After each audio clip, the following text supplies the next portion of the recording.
Hi hello welcome to Vani's kitchen. ఈరోజు వాణీస్ కిచెన్లో అద్దిరిపోయే చేపల పులుసు అండి. జడ్డువా చేప దొరికింది. సో దీన్నైతే ఈరోజు నేను ఇలాగా పులుసు పెట్టేశాను. చేప అయితే ఒక 2.5 వరకు కేజెస్ ఉంది అండి. ఆ చేప తీసుకున్నాను, అంటే బాగా ముదరగా ఉంది చేప. సో పెద్ద పీసెస్ అయితే వచ్చినాయి. నేనైతే వెనిగర్ ప్లస్ సాల్ట్ వేసి బాగా వాష్ చేసుకున్నాను. ఎప్పుడైనా వెనిగర్ వేస్తే మనకి నీచు వాసన అనేది ఉండదండి. కొంతమంది లెమన్ వాటర్ కానీ లేదంటే బటర్ మిల్క్ కానీ వేస్తారు. అవి కూడా వేసి వాష్ చేసుకోవచ్చు. ఇప్పుడు మనం ఒక పౌడర్ అనేది చేసుకోవాలి. దీంట్లోకి ఒక మసాలా. సో దానికి ఒక స్పూన్ ధనియాలు, ఒక పావు స్పూన్ మెంతులు, అలాగే వెల్లుల్లిపాయలు, ఎండుమిరపకాయలు, ఒక దాల్చిన చెక్క. మంచి అరోమా వచ్చేంత వరకు లో ఫ్లేమ్లో ఫ్రై చేసుకుంటూ వెళ్ళాలండి. ఫ్రై చేసి పక్కన పెట్టి చల్లార్చుకొని పౌడర్ చేసుకోండి. ఇప్పుడు ఎందులో అయితే మనం ఫిష్ పుల్స్ చేయాలనుకుంటున్నామో ఆ బాండలు పెట్టుకొని దాంట్లో ఆయిల్ వేసుకొని మెంతులు ఆవాలు వేసి చిటపట్లు ఆడేంత వరకు కూడా వేయించుకోవాలి. ఇప్పుడు ఒక పెద్ద స్పూన్ తీసుకున్నానండి. దాంతో అల్లం వెల్లుల్లి పేస్టు అది కూడా ఆయిల్లో బాగా ఫ్రై అయ్యేంత వరకు ఫ్రై చేసుకోవాలి. చూసారా, ఆయిల్ తేలుతూ ఉందన్నమాట. బాగా ఫ్రై అయిపోయింది. ఇప్పుడు చీలికలుగా కట్ చేసుకున్న ఒక 6 నుంచి 8 వరకు పచ్చిమిరపకాయలు, అలాగే 2 పెద్ద ఉల్లిపాయలు తీసుకున్నానండి. దాంట్లో ఒక ఉల్లిపాయ అయితే ఇలాగా చిన్న ముక్కలు కట్ చేసి వేయించుకున్నాను. ఉల్లిపాయలన్నీ కూడా పింక్ కలర్ వచ్చేంత వరకు కూడా బాగా వేయించుకోవాలి, ఆయిల్కి సెపరేట్ అయ్యేంత వరకు కూడా.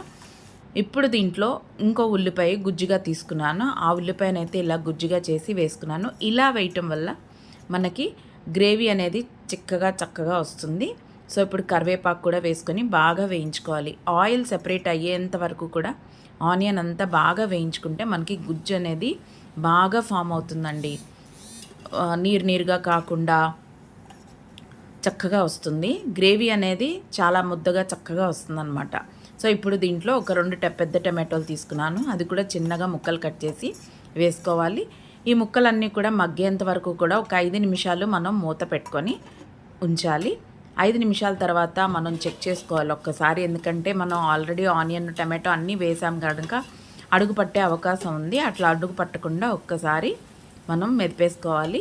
మళ్ళీ మెదిపేసుకొని ఇంకొక 5 నిమిషాల పట్టుకి మూత పెట్టుకోవాలి. ఇప్పుడు నేను యాక్చువల్గా ఇందులో మామిడికాయ సంవత్సరం అంతా నిల్వ ఉండటానికి ఇలాగా సీజన్లో తురిమేసి ఇలా పెట్టుకుంటానండి. ఈ మామిడికాయ కూడా యాడ్ చేస్తాను. చూసారా, ఇప్పుడు టమాటో అంతా గుజ్జుగా అయిపోయి మంచి కలర్లోకి అయితే వచ్చేసింది. కొంచెం రెడ్గా ఉంది కదా. ప్యూరీ కూడా వేసుకుంటారండి కొంతమంది ఇందులో. అంటే బాగా టమాటోల్ని మిక్సీ కొట్టి ఆ గుజ్జు వేసుకోవటం కానీ లేదంటే ఉడకపెట్టి ఆ గుజ్జు వేసుకోవటం కానీ చేస్తారు. బట్ నాకైతే ఇలాగా టమాటోలు అండ్ ఆనియన్స్ మగ్గి గుజ్జుగా ఫామ్ అయితేనే మంచి టేస్ట్ అనిపిస్తుంది. అలాగే గ్రేవీ కూడా ఇలా అయితేనే బాగుంటుందండి. ఎస్పెషల్లీ పులుసుల్లోకి వాటిల్లోకి కొంచెం కారం ఎక్కువగా పడుతుంది. నేనైతే 3 స్పూన్లు కారం తీసుకున్నాను. కారం కూడా ఇట్లా ఒక్కసారి కలిపేసుకోండి. కారం వేయగానే చూసారా ఎంత కలర్ఫుల్గా అయిపోయిందో, రెడ్ కలర్లోకి. నాకైతే మంచి స్మెల్ వస్తుందండి. నేను ఇందులోకి 3 మ్యాంగోస్ది వాడానండి కారం, ఎందుకంటే అదైతే నాకు ఎక్కువ కారం అనిపిస్తుంది. అలాగే 2 స్పూన్లు పింక్ సాల్ట్ కూడా వేసుకున్నాను. పావు స్పూను పసుపు వేసుకొని ఒక్కసారి ఇలాగా కలిపేసుకోండి. గ్రేవీ అంతా కూడా బాగా ఫ్రై అవ్వాలి. ఫ్రై అంటే అది ఉడికినట్టు రావాలండి. ఆ కారం స్మెల్ కూడా పోవాలి. సో ఉప్పు కారం పసుపు అన్నీ కూడా మన టమాటోకి ఆనియన్కి బాగా గుజ్జు ఫామ్ అయ్యింది. చూసారా ఎలా వచ్చిందో. ఇలా గుజ్జు అనేది ఫామ్ అయిపోవాలి. ఇప్పుడు దీంట్లో చింతపండు రసం వేసుకోండి. చింతపండు అడ్జస్ట్ చేసి వేసుకోండి, ఎందుకంటే ఇందులో మనం పులుపుకి టమాటో వేస్తున్నాము, చింతపండు వేస్తున్నాము, అలాగే కొంచెం మామిడికాయ స్క్రేప్ కూడా వేస్తున్నాము. సో అందుకని చూసి వేసుకోండి. ఇప్పుడు తగినంత వాటర్ పోసుకోవాలి. ఎక్కువ వాటర్ వేసేయొద్దండి, ఎందుకంటే మరీ నీళ్ళగా వస్తుంది. సో ఇలా ఒక 10 నిమిషాలు ఉడికేటట్టు చూసుకోండి. చూసారా, ఆయిల్ అంతా కూడా పైకి తేలిపోయింది. ఆయిల్ అంతా పైకి తేలేంత వరకు మనం బాయిల్ చేసుకోవాలి. ఇప్పుడంటే మనకి రిఫ్రిజిరేటర్స్ అట్లా ఉండి మనం ఫిష్ ఎప్పుడు కావాలంటే అప్పుడు తెచ్చుకొని అట్లా అవుతుంది. తర్వాత అవైలబిలిటీ ఉంది. చిన్నప్పుడు ఊరి నుంచి వచ్చినవన్నీ కూడా స్టోర్ చేయాలంటే పెద్ద పెద్ద గోళ్ళల్లో వాటర్ తీసుకొని స్టోర్ చేసే వాటిల్లో వేసి ఊరి నుంచి తీసుకొచ్చినవన్నీ బతికినవి అందులో వేసి ఉంచేవాళ్ళండి. నిజంగా చూడటానికి చాలా బాగుండేవన్నమాట. ఫ్రెష్ వాటర్లో అంటే వర్షాలు అవి పడినప్పుడు చేపలు పడిని రొయ్యలు పడిని అట్లా అనేవాళ్ళు.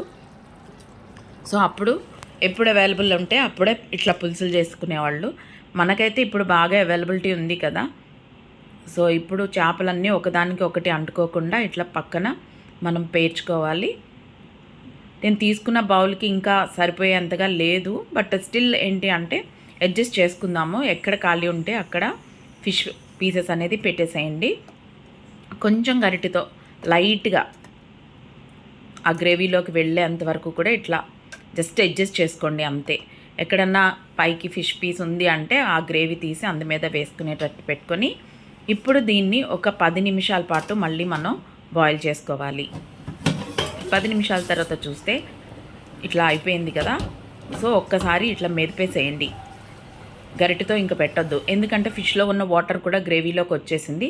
ఈ స్టేజ్లో మనం మామిడికాయ తురుము అనేది వేసుకోవాలండి. ఎందుకంటే మామిడికాయ ముందు నుంచే బాయిల్ అయిపోతే మనకు ఆ పులుపుదనం తెలియదు, అలాగే మామిడికాయ వేసిన ఫీల్ కూడా ఉండదన్నమాట. ఇప్పుడు ముందుగా మనం చేసి పెట్టుకున్న ఫిష్ మసాలా పొడి అయితే 3 స్పూన్స్ వరకు వేసుకున్నాను. ఇది వేయగానే గుమ్మగుమ్మలాడుతూ మంచి స్మెల్ వచ్చేస్తుంది. ఒక 5 నిమిషాలకి మూత పెట్టండి ఇట్లాగా. ఇప్పుడు మన పులుసు అయితే రెడీ అయిపోయిందండి. స్పైసెస్ అన్నీ కూడా ఫిష్కి పట్టుకున్నాయి. సో ఇంకా దించేస్తామనుకునేప్పుడు ఫైనల్గా కొత్తిమీర వేసి గార్నిష్ చేసుకోండి. ఎలా ఉందండి? నచ్చిందా? నచ్చితే లైక్ చేసి షేర్ చేసి సబ్స్క్రైబ్ చేయడం మాత్రం మర్చిపోవద్దు. మీకు ఇట్లాంటి వీడియోస్ కావాలి అంటే నాకు కామెంట్ బాక్స్లో తెలియచేయండి.